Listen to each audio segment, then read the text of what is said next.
세무 관리를 위한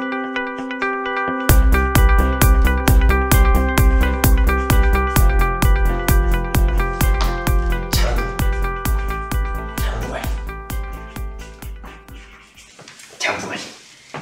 그래서 장부에다가 우리가 거래가 생길 때마다 기본적으로 장부를 쓰실 거 아니에요, 그렇죠? 그래서 우리가 매출이 있다, 뭐가 있다, 매출이 생겼고 매입이 생겼고 이런 것들을 쓰실 거 아니에요, 그렇죠?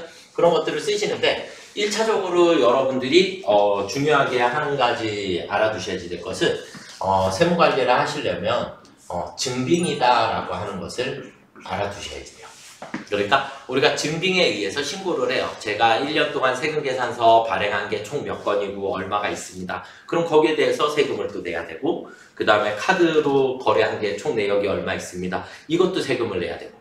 그래서 이런 증빙에 대해서 우리가 정리를 조금 한번 해볼게요. 그런데 이런 증빙 중에는 첫 번째 적격 증빙이라고 하는 게 있고요. 그 다음에 그 외 증빙이라고 하는 게 있어요. 그 외 증빙. 그러니까 적격 증빙이라고 하는 것은 증빙으로 효력이 있고, 그래서 거기에 대한 것을 무조건 인정을 받는.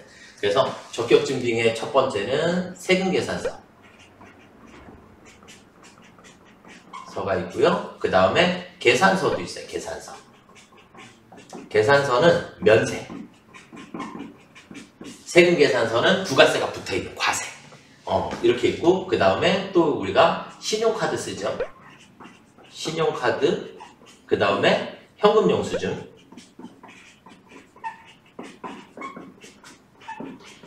얘네들을 우리가 적격증빙이라고 불러요. 적격증빙이라고 부르고, 그 외의 증빙에 뭐가 있냐면 간이영수증, 그냥 영수증이라고 부르죠. 우리가 간이영수증. 그 다음에 영수증조차도 아예 없는 무증빙. 그래서 이렇게 따져주시는데, 이걸 왜 이렇게 이제 구분을 하냐면, 여러분들이 이제 부가세 같은 경우에는, 부가세는 매출세액에서 매입세액을 차감한 금액을 납부세액으로 해요. 그러면 우리가 매출이다. 그러면 우리가 장부를 쓰면서 장부 세금계산서 얼마고 계산서 얼마고 이렇게 쓸 거 아니에요, 그렇죠? 그러면 우리가 매출을 따질 때는, 매출은 여기 있는 전체가 다 매출이 돼요. 증빙이 있든 없든 모두 다 매출로 보게 됩니다. 그러니까 우리가 예를 들어서 1월서부터 3월까지를 집계를 했다. 그러면 1월부터 3월까지 세금계산서 발급한 게 얼마, 계산서 발급한 게 얼마, 신용카드가 얼마, 현금영수증, 영수증, 무증빙 뭐 이렇게 있어요. 그럼 얘네들이 일단 무조건 다 매출이 된다. 그래서 무증빙 혹은 영수증 뭐 이런 것들은 우리가 초과하게 되면 이런 것들은 이제 조금 문제가 생길 수도 있으니까 가능하면 현금영수증을 발급하시는 게 맞습니다. 자꾸 무증빙해서 매출을 누락하려고 하시지 마시고 돈을 많이 벌으셔서 세금을 많이 내는 방법으로, 아시겠죠? 네, 그래서 무증빙 하시지 마시고 현금영수증을 발급해 주시라는 거, 이렇게 보시면 되겠고요. 자, 그 다음에 매출은 내가 이제 그러니까 벌어들인 거죠. 매출은 어떻게 보면 우리가 이만큼의 수입이 생긴 거다. 이만큼을 우리가 수입이다 라고 볼 수 있고요. 자, 그 다음에 이제 우리가 매입세. 매입은 빨간 색깔로 해야 되겠다. 매입.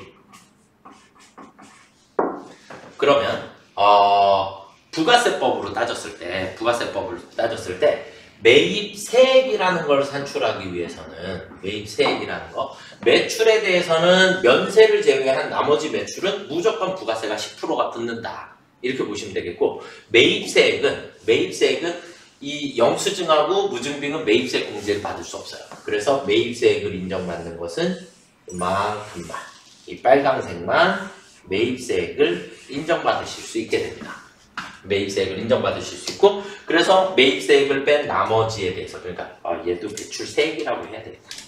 매출세액, 그 다음에 매입세액. 그래서 빼고 나면, 매입세액을 빼고 나면 납부세액이라고 하는 게 나오게 됩니다. 그런데 이제 여기서 중요한 거, 이런 적격증빙이 있는데도 불구하고 매입세액에서 공제받지 못할 매입세액이라고 하는 게 있어요.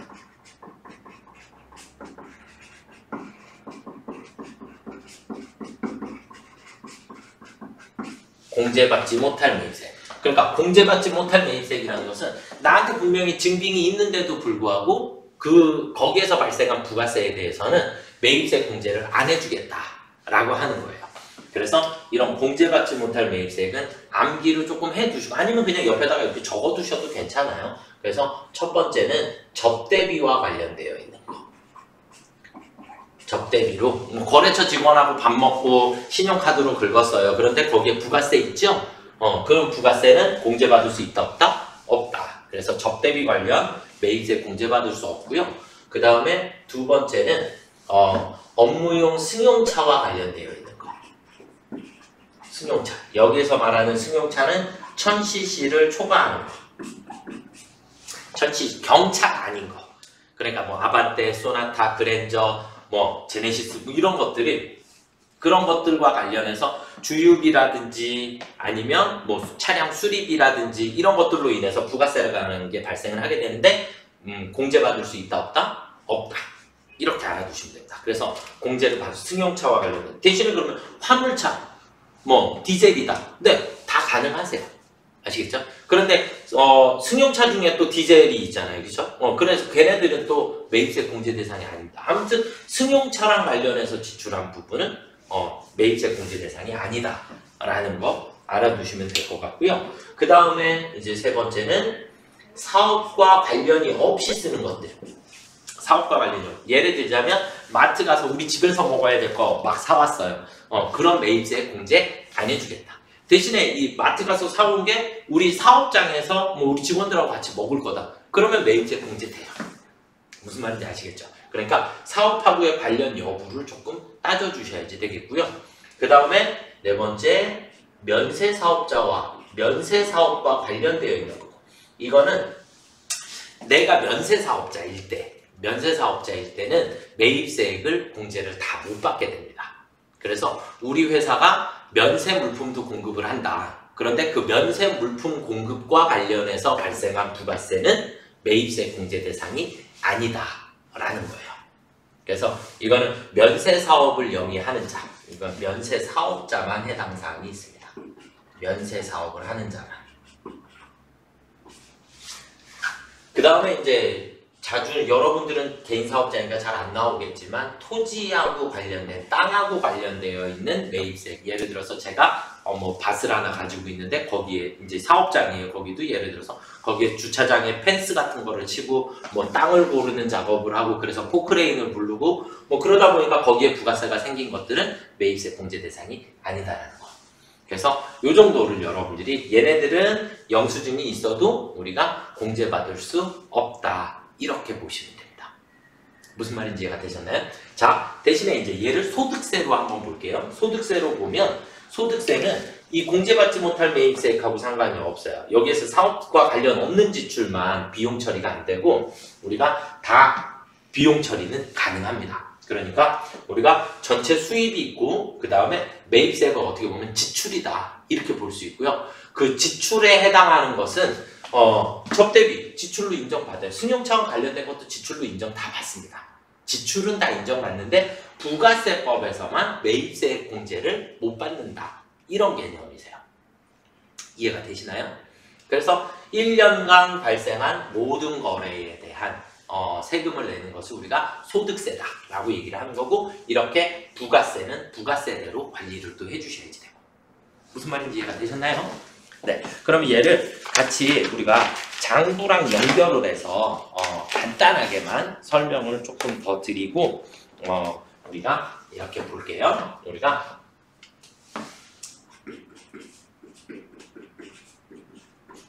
장부를 그러니까 두 개를 만드셔야 돼요. 첫 번째는 매출 장부.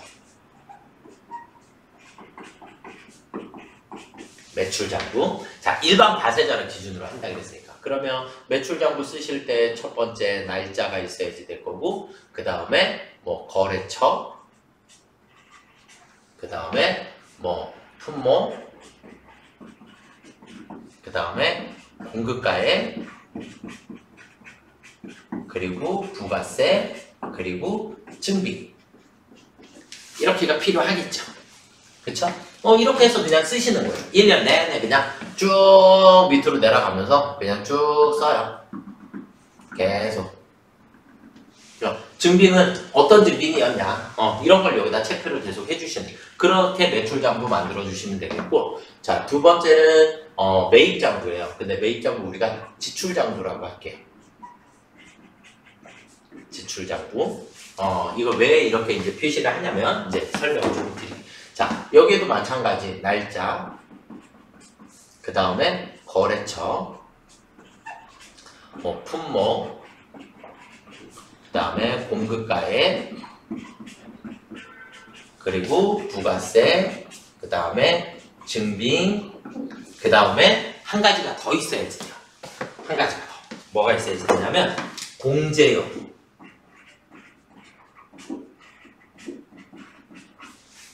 매입세 공제 여부를 여러분들이 판단을 해주셔야 됩니다. 이건 뭐냐면, 자, 예를 들어서 1월 1일 날 거래처 A 거래처에서 상품을 사왔습니다.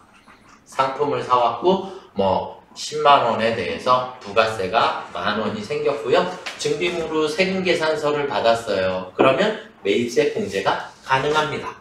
매출은 증빙이 있든 없든 무조건 매출은 부가세를 내야지 되는 거예요.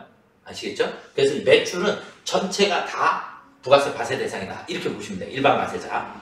아시겠죠? 그래서 세금 계산서가 그러면 공제 여부 공제됩니다. 이렇게 표시를 해주셔야 되고, 1월 2일 날 B 거래처에서 이번에는 식당을 이용을 했어요.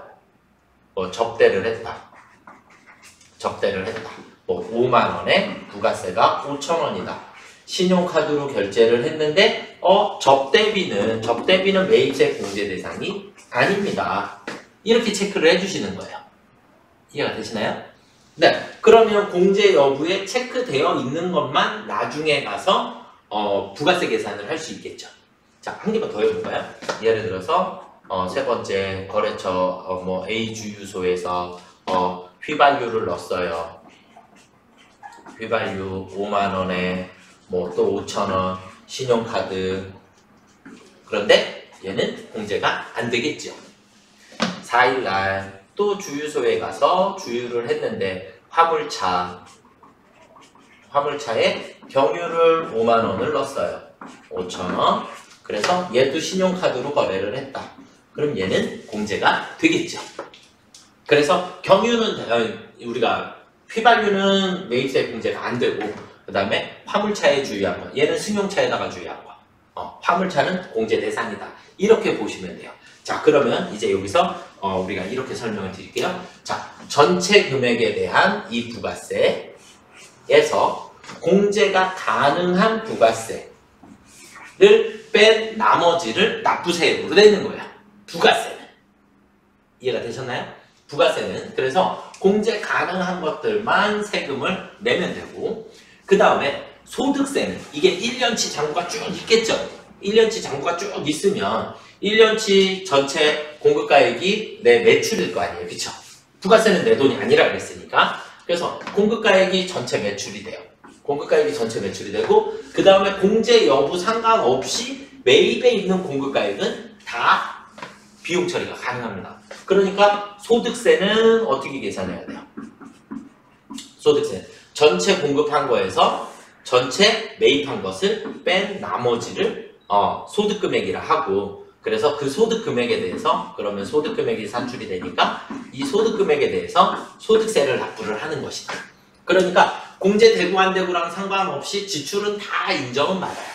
지출은 다 인정을 받고, 그 다음에 거기에 대한 차액으로 우리가 세금을 납부를 하면 된다.